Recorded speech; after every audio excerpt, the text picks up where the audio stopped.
तिलक academy subscribe कीजिए हमारा channel और लेटेस्ट वीडियो नोटिफिकेशन के लिए इस बेल आइकॉन को प्रेस कीजिए और ऑल पे क्लिक कीजिए। Thank you.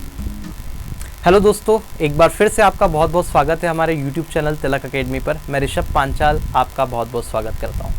हम लोग बात कर रहे थे कोन की, ठीक है।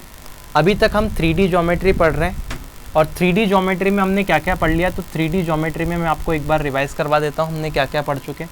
तो हम क्यूब पढ़ चुके हैं जिसे घन कहा जाता है, हम क्यूबॉइड पढ़ चुके हैं जिसे घनाभ कहा जाता है, हम क्यूब और क्यूबॉइड के मिक्स क्वेश्चन पढ़ चुके हैं, इन दोनों के मिक्स क्वेश्चन। फिर हमने सिलेंडर पढ़ लिया। अब बारी है कोन की, ठीक है। तो 3D ज्योमेट्री में अब हम पढ़ेंगे कोन और ये हमारा वीडियो नंबर होगा 1st, 2nd, 3rd, 4th और ये 5th वीडियो हमारा इस कोन का होगा 3D ज्योमेट्री का। इसके पहले मैं 2D भी पढ़ा चुका हूँ। अगर आपने वो चीज़ें नहीं देखी है तो आप वीडियो के डिस्क्रिप्शन में लिंक है पूरा प्लेलिस्ट का, वो देख सकते हैं। अब हम स्टार्ट करते हैं और स्टार्ट करने से पहले हमेशा की तरह एक रिक्वेस्ट आपसे कि अगर आपको वीडियो पसंद आता है तो अपने दोस्तों में शेयर ज़रूर कीजिएगा। शेयर करे बिना वीडियो को लीव ना करें। तो चलिए अभी हम लोग बात करेंगे कोन की। अब ये कोन क्या होता है, पहले अपन इसके फॉर्मूले की बात कर लेते हैं, फिर 1 बाय 1 देख लेंगे थोड़ा सा एलोबरेट करके। तो वॉल्यूम ऑफ कोन, अगर कोन का वॉल्यूम की बात करूँ, आयतन की बात करूँ, वॉल्यूम का मतलब क्या होता है, 3 डायमेंशनल का मल्टीप्लिकेशन। तो 3 डायमेंशन चाहिए मल्टीप्लिकेशन में। तो आप देख रहे हैं नीचे तो कोन में क्या रहता है, एक ऐसे सर्कल बना हुआ रहता है। तो अगर नीचे सर्कल बना हुआ रहता है तो पाई आर स्क्वायर, तो ये सर्कल का एरिया हो गया। तो ये आर स्क्वायर यानी कि आर इंटू आर, 2 डायमेंशन तो यहाँ आ गई हो गई। अब ये एच यानी कि हाइट कोन की, तो यहाँ एच का मल्टीप्लाई और कर दिया तो ये पाई आर स्क्वायर एच हो गया।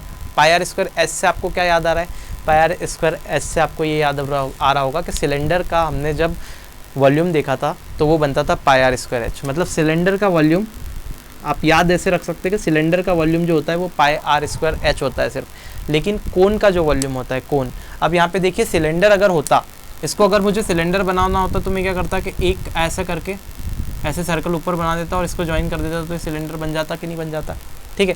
मतलब आप देख रहे हैं कि ये सिलेंडर का ये वाला पार्ट तो ख़त्म ही हो गया। मतलब ये सर्कल यहाँ पे थे नहीं, इसने इसको मिक्स कर दिया ऐसे बना के, मतलब ऊपर वाला सर्कल गायब हो गया। तो अल्टीमेटली इसीलिए ये जो कोन होता है, कोन का वॉल्यूम सिलेंडर से कम होता है। कितना कम होता है, तो 1/3 होता है। तो आपको ये ध्यान रखना है, पाई आर स्क्वायर एच अगर सिलेंडर का वॉल्यूम है तो वॉल्यूम ऑफ कोन जो होगा वो उसका 1/3 होगा, यानी कि 1/3 होता है। कोन का वॉल्यूम सिलेंडर के वॉल्यूम का 1/3 होता है, 1/3 होता है, याद रखना है। तो ऐसे वॉल्यूम ऑफ कोन बना कितना, 1/3 pi R square H. I hope that is clear. ये आपको फंडा क्लियर हो गया होगा, इसकी कोई ज़रूरत नहीं, इसको मैं हटा देता हूँ, ठीक है। I hope it is clear.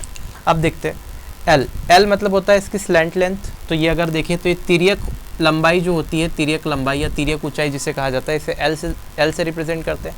अगर आप यहाँ से देखें तो इस पर्टिकुलर पॉइंट को यहाँ से मिला दूँ मैं, तो ये नीचे के बेस के सर्कल की रेडियस है। तो अगर ये बेस के सर्कल की रेडियस है, ये हाइट हो गई और ये एल हो गया, इस एंगल ट्रायंगल को आप ए ओ बी अगर बोल देंगे तो ये आपको समकोण त्रिभुज बन रहा है। अगर ये राइट एंगल ट्रायंगल बन रहा है, क्योंकि यहाँ 90 डिग्री बन रहा है, तो राइट एंगल ट्रायंगल में पाइथागोरस थ्योरम लगती है। आप पाइथागोरस थ्योरम लगाएंगे तो L square equal to H square plus R square आ जाएगा और एल की वैल्यू यहाँ से निकल जाएगी under the root R square plus H square या H square plus R square. तो अल्टीमेटली जो स्लांट लेंथ होती है, ये जो तिर्यक लंबाई होती है, तिर्यक ऊंचाई होती है, तो इसकी वैल्यू होती है L equal to under the root H square plus R square. H यहाँ पे कोन की क्या है, हाइट है, और आर का मतलब है बेस की रेडियस, जो भी बेस में उसको सर्कल बन रहा है। कोन का मतलब होता है बर्थडे की टोपी देखिए जो बर्थडे पे पहनाते बच्चों को, वो है कोन, ठीक है। अब आगे देखते हैं C S A. C S A का मतलब होता है curved surface area. Curved surface area का मतलब ये ऐसा, अगर इसको पूरा बर्थडे की आप केप देखेंगे तो उस केप के ऊपर एक चमकीली पन्नी लगी होती है। अब चमकीली पन्नी जहाँ से कैप को पहनते हैं वहाँ तो लगाते नहीं, नीचे सर्कल में नहीं लगाते ना, ऐसे आसपास लगाते। बस वो कितनी पन्नी वो लगी है, वो कितनी पन्नी लगी है जितना कि उस पर्टिकुलर कैप का कर्व्ड सरफेस एरिया है। आई बात समझ में। तो ये कर्व्ड सरफेस एरिया होता है। इस कर्व्ड सरफेस एरिया का फॉर्मूला होगा पाई आर एल, ठीक है, पाई आर एल। तो आपने देखा होगा ये 2 पाई आर होता था पूरा, और इसमें एल का अगर एच का मल्टीप्लाई करते थे तो 2 पाई आर एच आपका क्या आता था, सिलेंडर का आता था, कर्व्ड सरफेस एरिया। लेकिन यहाँ पे इसका होता है पाई आर एल। अब आपको ध्यान रखना है यहाँ स्लांट लेंथ है एल, इसके लिए एल का यहाँ मल्टीप्लाई किया पाई आर में, या पाई आर एल आपको याद रखना है। ये होता है क्या, सी एस ए यानी कर्व्ड सरफेस एरिया। इसे बोलते हैं वक्र पृष्ठ। यहाँ मैं गलत लिख दिया, सॉरी, ये होता है वक्र पृष्ठ या वक्र पृष्ठीय क्षेत्रफल इसे कहा जाता है। और यहाँ पे ये होता है संपूर्ण पृष्ठ, इसे कहा जाता है संपूर्ण पृष्ठ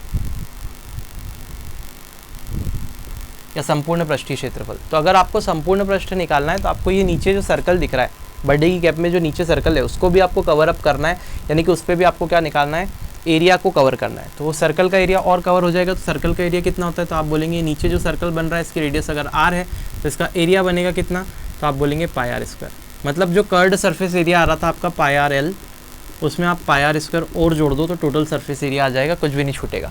अगर टोटल सरफेस एरिया आ गया तो आप यहाँ देखेंगे पाई आर यहाँ पे भी है, पाई आर यहाँ पे भी, प्यार से कॉमन ले लो इसको, क्या बचेगा आर प्लस एल अंदर।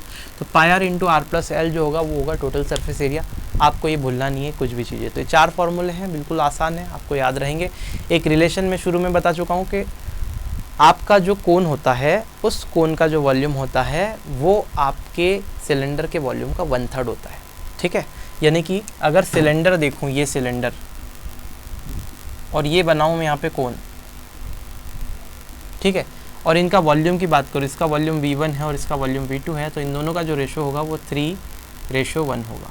वॉल्यूम का रेशो हमेशा 3:1 होगा। क्लियर है। जैसे मुझे बोल दिया कि आपसे एक क्वेश्चन बोल दिया, लेट सपोज आपके एग्जाम में ऐसा क्वेश्चन आ गया कि एक सिलेंडर है जिसका वॉल्यूम जो है वो आपका 27 सेंटीमीटर क्यूब है, ये एक सिलेंडर का वॉल्यूम है। तो उससे मैंने पिघला के क्या बनाया, कोन बनाया। तो कोन का वॉल्यूम आप बता दो कितना होगा। तो आप बोलोगे जो गुरुजी जो कोन का वॉल्यूम होगा ना, इसी से अगर ये कोन बनाए तो इसका जो वॉल्यूम होगा, ठीक है, या फिर उसी हाइट का अगर कोन बनाए तो उसका वॉल्यूम जो होगा वो क्या होगा, अल्टीमेटली आपका 1 होगा। तो ये 3 की वैल्यू 27 है, तो 1 की वैल्यू कितनी हो जाएगी, 3 9 27, यानी कि इसका वॉल्यूम जो होगा वो 9 होगा। बात समझ में आ रही है, क्लियर है। तो अल्टीमेटली ये आपको ध्यान रखना, इस तरह से क्वेश्चन वो पूछ सकता है। हो सकता है मेरे क्वेश्चन आपको बनाने में थोड़ी सी वो हो गई हो, लेकिन कॉन्सेप्ट आपको समझ में आ गया कि ये अगर 3 है तो इसका वॉल्यूम क्या होगा, 1 होगा। 3 और 1 का रेशो होता है ना। लेकिन वो ऐसा क्वेश्चन देगा तो कंडीशन बोलेगा कि दोनों की हाइट सेम है और बेस की जो रेडियस है दोनों की सेम है, ठीक है, वो बोल के रखेगा, तब जाके वॉल्यूम का रेशो इस तरह से होगा। चलिए ठीक है, तो ये कॉन्सेप्ट आपको समझ में आ गए होंगे। अब हम क्वेश्चंस पे आ जाते हैं, इसको हटा। चलिए, तो अभी बज रहे हैं रात की 2 बजे आपके लिए वीडियो शूट हो रहा है और ये पहला क्वेश्चन मिडनाइट का ये रहा। तो पहला क्वेश्चन अगर आप देखें, अगर आपको वीडियो अच्छा लगता है तो प्लीज़ शेयर ज़रूर कर दें, क्योंकि देख ही रहे हैं समय। अब देखें पहला क्वेश्चन की अगर बात करें तो अल्टीमेटली पहला क्वेश्चन क्या दे रखा है, एक शंकु की ऊंचाई 4 मीटर है, 4 मीटर है एक शंकु की ऊंचाई। उसके बाद में बोल के रखा हुआ है उसका व्यास जो है 6 मीटर है, यानी कि जो डायामीटर है वो 6 मीटर है। डायामीटर 6 है तो आप बोलेंगे रेडियस कितनी हो जाएगी r, तो आप बोलेंगे इसका आधा यानी कि 3 मीटर। अब आप जब भी आपको रेडियस बोले ना तो आपको समझ जाना है मन ही मन, क्या समझ जाना है कि ये कोन जो है वो ऐसा बनता है और रेडियस इसमें नीचे रहती है बेस की, तो ये वैल्यू 3 है, ठीक है। और अगर मैं बात करूँ h की, तो ये h है ये यहाँ पे, और h की वैल्यू जो है वो आपको दे रखी है 4, ये 3 है ये 4 है।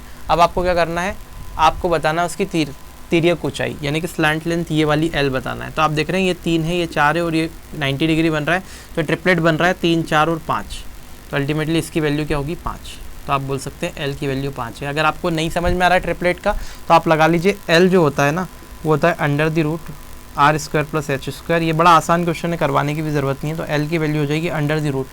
अब आपसे ये तो है नहीं कि IIT JEE के क्वेश्चन पूछेगा वो, ठीक है, जो एग्ज़ाम आप दे रहे हैं, तो ऐसा नहीं है। आपको क्वेश्चन आते हैं और ऐसे भी आते हैं, आप पेपर उठा के देखिए। आप पेपर सॉल्यूशन सबसे पहले सबसे बढ़िया चीज़ है, आप किसी के बोलने पे या किसी के बहकावे पे जाओ मत, आप सीधे पेपर उठाओ। पिछली जो भी एग्ज़ाम की आप तैयारी कर रहे हैं, आप NTPC की कर रहे हैं, आप पुलिस की कर रहे हैं, दिल्ली पुलिस की, जेल प्रेरी की कर रहे हैं, डजेंट मैटर। मैथमेटिक्स के जो कॉन्सेप्ट है वो कोई भी तैयारी आप कर लो वो नहीं बदलने वाले, ठीक है। जो क्वेश्चन का पैटर्न है वो नहीं बदलने वाला, सोच आपकी बदल सकती है ज़रूर, ठीक है। तो आपको क्या करना है, आपको सीधे पेपर उठाना है। जिसकी भी आप तैयारी कर रहे हैं, जिस भी परीक्षा की तैयारी कर रहे हो, तो इतना तो टाइम दे ही सकते हैं कि पिछला एक पेपर उठा के देख लिया भैया। क्या आप बिल्कुल बस भेड़ चाल चले जा रहे हैं कि जो से बोल रहा है बस वैसा कर लिया, आँख मीच के किसी पे भी भरोसा कर लिया? ऐसा नहीं होता दोस्त, किसी पे ज़िंदगी में भरोसा नहीं करना है आपको।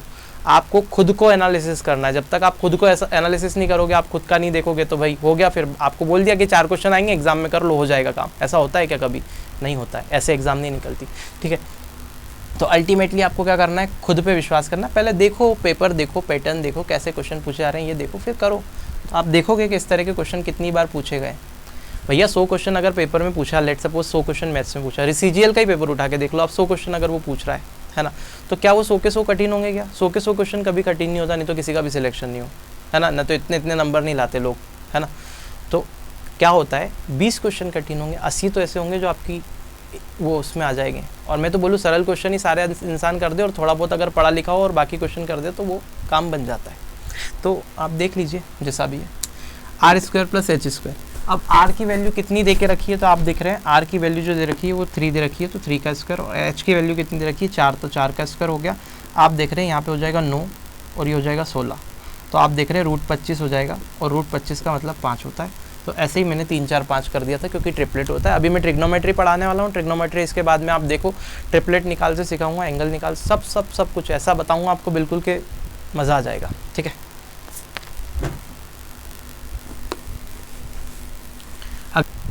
अब देखिए आपसे क्या बोला है कि 8 मीटर ऊंचे, यानी कि 8 मीटर हाइट है, और आपसे बोला है 12 मीटर व्यास वाले। 12 मीटर व्यास का मतलब होता है डायमीटर जो बेस का है वो 12 है। तो आप देख रहे हैं रेडियस कितनी हो जाएगी 6 मीटर, तो इसका काम यहाँ से ख़त्म हो गया। रेडियस हो गई 6 मीटर, हाइट हो गई कितनी 8 मीटर। तो 8 मीटर हाइट के और 6 मीटर रेडियस वाला एक मुझे क्या करना है, तंबू बनाना है। तंबू मतलब कि वो जिसमें लोग रहते हैं, जैसे पिकनिक वगैरह पे जाते हैं तो बना के, तो तंबू बनाना है। तो उसमें कितनी चादर लगेगी? अब चादर उतनी लगेगी जितना कि उसका कर्व्ड सरफेस एरिया होगा। नीचे गादी भी तो तंबू पे बिछाओगे नहीं तुम, टोटल सरफेस एरिया में नीचे भी थोड़ी लगाओगे, सिर्फ ऐसे कर्व्ड सरफेस एरिया वाला बनाओगे ये वाला पार्ट। तंबू में क्या लगाओगे, कपड़ा लगाओगे, तो इसी पार्ट को देखोगे ना पूरा जो बन रहा है ना। तो अगर मैं बात करूँ तो वो होता है πr/l, मतलब इससे यही पूछा है कितना कपड़ा लगेगा, तो जितना इसका कर्व्ड सरफेस एरिया होगा उसके बराबर कपड़ा लगेगा। तो πr/l कपड़ा लगेगा। पाई का मतलब 22/7, r का मतलब खींच के रखो 6, और l का मतलब आपको पता नहीं है, यहाँ पे h पता है, r पता है, तो l आप निकाल सकते हैं। l आप कैसे निकालेंगे भैया? l निकालने के लिए आप क्या करोगे, √r² + h²। r की वैल्यू क्या हो गई 6 का स्क्वायर करेंगे 36, h की वैल्यू कितनी हो गई 8 का स्क्वायर करोगे 64, 36 और 64 हो जाएगा 100, रूट लेंगे 10 आ जाएगा, तो l की वैल्यू 10 आ गई। मतलब यहाँ 10 चिपका दो, क्योंकि πr/l था और l मैंने यहाँ से ऐसे निकाल लिया और l को 10 रख दिया। अब जैसे ही आपने l को 10 रखा मेरे दोस्त प्यारे, तो यहाँ पे बस कुछ नहीं करना, सॉल्व कर लेना। 6 दाम 60 हो जाएगा, 22 × 60 हो जाएगा, 2 × 12 120, फिर 12 यानी कि 132 और 0 यानी कि 1320 ये हो गया। और 7 से इसको डिवाइड कर दो, तो 7 एकम 7 और 5 12 यानी कि 6 हो गया, 6 13 होता है तो 6 हो गया यानी कि 62, 7 8 56 और 7 8 56, 7 नाम की 63 होता है तो 56 ले लिया अपन ने। 56 और 4 60 और 2 62 यानी कि 4 और 2 6 हो गया, ठीक है। 6 यानी कि 60 हो गया, 7 8 56 हो गया, 188.57 के समथिंग कुछ आएगा, ठीक है। तो 188 और 0.5 के समथिंग कुछ जाएगा। तो यहाँ पे आप देख रहे हैं 188.57 मीटर स्क्वायर कपड़ा लगेगा, मीटर स्क्वायर क्योंकि मीटर में दे रखी थी value. I hope that is clear, ये समझ में आ गया होगा। अगला क्वेश्चन देखते हैं। अब देखिए नेक्स्ट क्वेश्चन में क्या बोला है, 7 सेंटीमीटर रेडियस यानी कि r की वैल्यू 7 सेंटीमीटर है, और क्या बोल के रखा है 12 सेंटीमीटर ऊंचाई यानी कि h की वैल्यू दे रखी है 12 सेंटीमीटर, और आपसे क्या बोल के रखा हुआ है कि इसका वॉल्यूम फाइंड कर दीजिए। तो ये आपको डायमेंशन दे रखा है कि जो कोन है उसका बेस का जो रेडियस है 7 सेंटीमीटर है, कोन की हाइट जो है 12 सेंटीमीटर है। तो आपको उसका क्या निकालना है, आपको उसका वॉल्यूम निकालना है। ये बड़े आसान क्वेश्चन है। v = क्या हो जाएगा 1/3 πr² h हो जाएगा।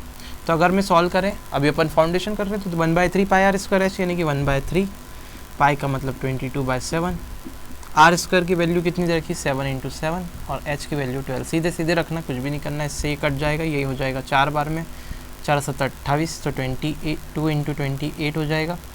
22 × 28 कितना हो जाएगा 616, तो आपका जो उत्तर होगा वो 616 हो जाएगा। तो 616 क्या आएगा सेंटीमीटर क्यूब, तो यही आपका उत्तर होगा 616 सेंटीमीटर क्यूब, है ना।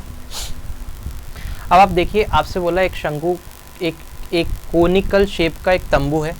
अब उसका जो आधार का व्यास है, आधार का व्यास यानी कि डायमीटर ऑफ बेस, ये दे के रखा है आपको 14 मीटर। तो आप बेस की रेडियस आप देख रहे हैं 7 मीटर आ जाएगी, क्योंकि इसका आधा कर देंगे तो रेडियस आ जाएगी 7 मीटर। अच्छा क्वेश्चन है, जरा ध्यान से देखिए। 7 मीटर बेस की रेडियस है, अब इससे कोई मतलब नहीं मुझे, ठीक है, तो उसको हटा दिया। बेस की रेडियस 7 मीटर है, और कोन की जो हाइट है, मतलब अगर मैं इस कोन को ऐसे खींच लूँ, यहाँ पे ज़रा सा बना लूँ, तो आप देखेंगे ये इस तरह से बनेगा, और अगर मैं इस तरह से बना दूंगा तो बेस की जो रेडियस है, ये वाली जो रेडियस है ये r, ये इसकी वैल्यू आपने निकाल ली 7 मीटर, और इसकी हाइट आपको ऑलरेडी गिवन है, और वो गिवन है कितनी, बोल के रखा है सामने वाले ने कितना है, 14 मीटर। 14 मीटर। अब ये जो आपको कोन दिखाई दे रहा है, इसको आपको क्या करना है, इसको एक चादर से बनानी है, तो आप देख रहे हैं ये इसकी जो हाइट है वो 24 मीटर है, ठीक है, 24 मीटर है, मैं गलती से 14 लिख गया, 24 मीटर है, तो ये हाइट जो है h की वैल्यू 24 मीटर है। अब आपको करना क्या है, इस टाइप का एक आपको कोनिकल तंबू बनाना है, और ये जो कोनिकल तंबू होगा ये एक चादर से बनाना है। चादर की आपको क्या दे रखी, चौड़ाई दे रखी कि चादर जो है 2.5 मीटर चौड़ी है, ठीक है। तो इसकी लंबाई कितनी होनी चाहिए, कितनी लंबी मैं चादर लूँ कि ये तंबू इससे बन जाए, ये वाला। तो इस तंबू को बनाने में कितना कपड़ा लगेगा, तो आप बोलेंगे जो कपड़ा लगेगा गुरुजी वो पाई आर एल लगेगा, पाई आर एल, ठीक है। अब एल लगेगा तो मुझे एल निकालना पड़ेगा, तो अगर मुझे एल निकालना है तो ये अगर 7 है, ये 24 है, तो ये बनेगी, अगर मैं यहाँ पे ट्रिपलेट लगा दूँ तो ये 25 बनेगा, आप लोग निकाल लीजिएगा, ये 25 ही आएगा, ठीक है। तो एल की वैल्यू कितनी आएगी, 25। आप बोलेंगे एल की वैल्यू 25 आई कैसे, ये जो वैल्यू है एल की ये आएगी आपके पास में 25। आप बोलेंगे गुरुजी 25 आई कैसे, तो मैं बोलूँगा एल का मतलब होता है under the root R square plus H square, तो आप आर स्क्वायर करोगे 24 का स्क्वायर प्लस एच स्क्वायर करोगे, तब आपके पास में दोनों का सम मिलेगा 625, और रूट लोगे तो 25 आ जाएगा। बात समझ में आई, आप कर लीजिएगा, इतना तो कर ही सकते हैं। तो यहाँ पे 25 आ गई एल की वैल्यू। अब आप बोल रहे हैं कि इसका जो एरिया, इसको जो बनाने में जो कपड़ा लगेगा वो इसका कर्ड सरफेस एरिया के बराबर होगा, मतलब पाई आर एल कपड़ा लगेगा। पाई का मतलब होता है 22/7, आर का मतलब होता है इसके बेस की रेडियस यानी कि 7, और एल का मतलब आपने निकाल डाला 25, तो ये 25। और ये जो कपड़ा लगा है वो इस कपड़े से लगा है, मतलब इसी कपड़े का यूज़ करके इसको बनाना है, तो इसका एरिया और इसका एरिया बराबर होना चाहिए, है ना, क्योंकि इसी कपड़े से ये बनेगा, तो दोनों का एरिया बराबर होना चाहिए तभी तो बनेगा। तो एरिया यानी कि ये एक रेक्टेंगुलर शीट बन रही है, क्योंकि यहाँ ब्रेड्थ है, यहाँ लेंथ है, तो रेक्टेंगल का एरिया क्या होता है, लेंथ इंटू ब्रेड्थ। तो कितना लंबा लगेगा तो नहीं पता, लेंथ तो मुझे पता नहीं, तो एल, और ब्रेड्थ मुझे पता है 2.5 होगी, तो ये 2.5, और इसकी पिक्चर पूरी यहाँ से ख़त्म, क्योंकि मुझे एल ही निकालना था। अब ये एल आ जाएगा मेरे पास में, ठीक है। तो इससे आप क्या करो, यहाँ 10 लगा दो, इस 25 से इस 25 को उड़ा दो, इस 10 का यहाँ, इस 7 से या 7 को उड़ा दो, इस 10 का यहाँ मल्टीप्लाई कर दो, तो आप देखोगे एल की वैल्यू कितनी आ जाएगी, 220, और ये आएगी मीटर में, क्योंकि सब कुछ कार्यक्रम मीटर में चल रहा था। तो कितना लंबा कपड़ा लगेगा मेरा दोस्त, कितना लंबा लगेगा, 220 मीटर लंबा, ठीक है। तो इसका आंसर होगा 220 मीटर लंबा। वीडियो अच्छा लगा है तो शेयर ज़रूर कीजिएगा। देख सकते हैं, देखिए आज का हमारा जो लास्ट क्वेश्चन है कोन का, वो क्या बोल रहा है, वो ये बोल रहा है कि दो कोन हैं, उनकी हाइट का रेशो h1 और h2 मान लेते हैं। पहले वाले की कोन की हाइट h1 है, दूसरे वाले की h2 है, तो उन दोनों कोन की हाइट का रेशो 5:8 है, और उनके डायामीटर का रेशो 3:8 है। तो मैंने आपको बताया जो डायामीटर का रेशो होता है वही उनकी रेडियस, बेस की रेडियस का भी रेशो होता है, ठीक है। तो पहली बात तो जो डायामीटर का रेशो होगा वही बेस की रेडियस का भी रेशो होगा। तो मैं बोल रहा हूँ बेस की रेडियस R1 और R2 अगर दोनों कोन की, तो रेडियस का रेशो भी कितना होगा, 3:80 होगा। ये आपको बात समझ लेनी है, मैंने अभी बताया है ना, कि डायामीटर जो होता है वो रेडियस का डबल होता है। तो अगर यहाँ 2 का मल्टीप्लाई करूँ, यहाँ 2 का मल्टीप्लाई करूँ, 2 से 2 कट जाएगा, कोई फ़र्क ही नहीं पड़ेगा। यहाँ भी 2 का कर लो, यहाँ भी 2 का कर लो, 2 से 2 कट जाएगा, कोई फ़र्क ही नहीं पड़ेगा। तो जो डायामीटर का रेशो है वही रेडियस का होगा। ये बात समझ में आ गई। अब मुझे इसके वॉल्यूम का रेशो निकालना है। तो वॉल्यूम जो होता है, पहले वाले कोन का वॉल्यूम हो जाएगा 1/3 पाई R1 का स्क्वायर H1, दूसरे वाले का हो जाएगा 1/3 पाई R2 का स्क्वायर H2। दिखाई दे रहा है? नहीं दिखाई दे रहा है तो हटा दो, ठीक है। अगर रेशो है तो ये रेशो ले लेते हैं। अब आप देख रहे हैं इस 1/3 से ये 1/3 तो कैंसिल हो जाएगा, पाई से पाई कैंसिल हो जाएगा, है ना। मतलब कहने का मतलब ये है जो कांस्टेंट टर्म है उसको आपको लिखना ही नहीं है, ठीक है। क्यों लिखे, मैं बार बार लिख के कैंसिल करूँगा, इससे अच्छा मैं लिखूंगा ही नहीं। मैं जब क्वेश्चन का सॉल्व कर दूंगा तो नहीं लिखता हूँ, ठीक है। आपको समझाने के लिए हालांकि लिखना पड़ता है। तो आप देखेंगे ये वाली टर्म तो खत्म हो जाएगी, तो आप सीधे सीधे देखेंगे कुछ लिखना ही नहीं, आप सीधे इसको वैल्यू उठा लो। मतलब H1 की वैल्यू आप 5 उठा लो, H2 की वैल्यू आप 8 उठा लो, ऐसे कैसे ही। ऐसे ही अगर R1 की वैल्यू की बात करें तो आप 3 को उठा लो, और R2 की वैल्यू को आप 8 उठा लो, ठीक है, और रख दो यहाँ पे। तो R1 का स्क्वायर यानी कि ये कितना बनेगा, R1 ये रहा 3, तो 3 का स्क्वायर इंटू H1 यानी कि ये बना 5, तो ये 5। रेशो में आप देखेंगे R2 का स्क्वायर, तो आप बोलोगे दादा R2 का स्क्वायर कितना है, तो R2 का स्क्वायर 8, और h2 का स्क्वायर, तो ये h2 जो है वो भी 8 है, तो ये 8। तो आप ये देख पा रहे कि ये हो जाएगा 9, 9 5 45 यानी कि 45, और रेशो में हो जाएगा 512। तो आप देख रहे हैं दोनों का वॉल्यूम का जो रेशो होगा वो 45 रेशो 512 आएगा। यही इसका सटीक उत्तर है। ठीक है, तो आई होप दैट इज क्लियर। और यहाँ पे हमारा ये शंकु वाली पिक्चर खत्म होती है, यानी कि कोन की पिक्चर खत्म होती है। अगर आपको वीडियो पसंद आया तो वही बात वापस से घिसी पिटी आपको शेयर करना है, पर आप करते नहीं हैं। पता नहीं क्यों नहीं करते। हम लोग तो आपको मैं तो करवा रहा हूँ, मतलब मेरी पूरी कोशिश कर रहा हूँ। हम लोग क्या, अब तो मैं ही हूँ, तो मैं ही करवा रहा हूँ, पूरी कोशिश कर रहा हूँ। तो चलिए ठीक है, आप लोग ज़्यादा से ज़्यादा वीडियो को शेयर कीजिएगा। पहली बार आप पढ़ रहे हैं और भी वीडियो देखना चाहते हैं, डिस्क्रिप्शन में मैंने लिंक दिया हुआ है, वहाँ से क्लिक करके आप पूरी प्लेलिस्ट देख सकते हैं, अपने मैथ्स को इम्प्रूव कर सकते हैं। और अगर कोई आपका कमेंट में अगर सुझाव है तो आप ज़रूर दीजिएगा, मैं आपकी सहायता इसी तरह करता रहूँगा। और मैं मिलूँगा आपसे नेक्स्ट वीडियो में, तब तक के लिए जय हिंद।